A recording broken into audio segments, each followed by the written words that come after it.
Hey guys, Mrs. Rainey here. I'm going to talk to you guys about the Art 1 digital photography assignment that's going to be due for weeks 4 and 5 of e-learning. So I hope you guys are doing well. We're going to talk all about digital photography and some of the basics, and how to capture the moment. Okay, so our essential questions are, is a digital photograph considered art? What if it is filtered? Are filters the only way to alter digital photos? And how does technology support and enhance the artistic process? So I want you guys to think about that and reflect on it for a moment. Digital photography unit. Our learning target is going to be, I can apply my knowledge of perspective by creating a series of photographs using bird's eye and worm's eye view within each of my photographs. Our objective is to use the photography tools and techniques to create, share, critique, and revise images that demonstrates our understanding of elements of art and principles of design. Digital photography. So things to remember. This is tapping into some of our prior knowledge. We've talked about emphasis or dominant subject. So when we're talking about emphasis, that's one of the things we're going to focus on with this assignment. We want your eye to go to one main subject and avoid a cluttered background so that the viewer knows where to look. So this photo here would be a great example of emotion or capturing emotion. But as far as emphasis, we probably wouldn't use that because the background's too cluttered. There's just too much going on. This slide definitely shows emphasis or a dominant subject. It's very clear cut here, right?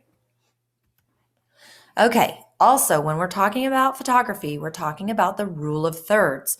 This should be review for you guys. We talked about rule of thirds during the first semester, and it was on our first semester benchmark. So hopefully everybody remembers this. But the rule of thirds is when the subject is placed off center. You divide the frame into thirds horizontally and vertically, and then place the subject at an intersection. So see this slide here where the pink circles are, that's one of the intersections. And then we're going to look some more at the following slides. Okay, here's one. You can see the viewer's head is at one of those intersections. Here's one. You can see the bee's eye is at one of those intersections, right? So these are great examples of following the rule of thirds. So we want to break some bad habits when we're taking these photos. We want to stop holding the camera at eye level, and we want to stop holding the camera horizontal. We want to think about how to change this. What are some things you could do to make a different composition just by changing angles? Remember, composition is the way things are arranged on the page or within the photograph. So think about that and reflect on it for a moment. Okay, interesting angles and perspectives. While you guys are working on this assignment, I want you to think about interesting angles and perspectives. These photos are taken from an unusual angle. So rather than just holding the camera straight on, I want you guys to think about adding an interest to the subject. You can do this through worm's eye or bird's eye. So you can see here this photo on the left, on the bottom left, this is from a bird's eye. If we were a bird flying through the sky, looking down on this rock climber, that's the view we would have.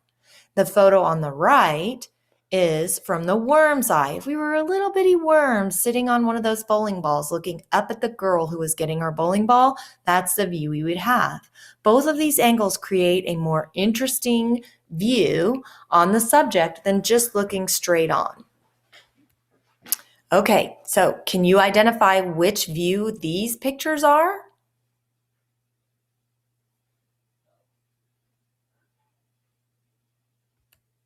All right, so now your warm-up. We always want to do a warm-up before we go into the assignment. I want to get you guys thinking. I want to get the creative juices flowing. So your warm-up is called The Dozen. And this is due this week on Sunday, April the 12th at 11:59 p.m. I want you to pick a location, stand in one spot, and make 12 unique photographs while standing in the same place. You cannot move your feet. Okay, so stay in one space, plant your feet, take 12 unique photographs from all different angles without moving your feet. So the idea behind this is that you are looking at things from all different angles. Okay, Then, of those 12 photographs, I want you to choose your top 3. Choose your best 3 photos, and then I want you to use an app where you can control the saturation of the filter to best filter your 3 photos, your top 3, each with a different filter, your choice of filters, okay?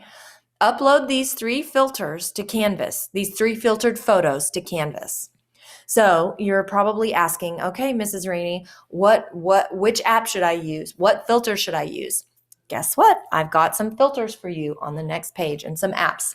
So this is a list of free photo editing apps. So you can use Adobe Draw, you can use Pixlr, Ibis, Sketchbook, Aviary, PixArt, Google Draw, Piskel app. Any app you have is okay to use as long as you, the artist, are able to adjust the amount of saturation and filtering you apply to the photos. I don't want any blanket filters. I want you as the artist adjusting the amount of filtering that you're doing because there's artistry in that. I hope that makes sense to everyone. Then your ideas and types of filters. So different things you can do. You can change the photo to black and white. You can warm it up. You can cool it down.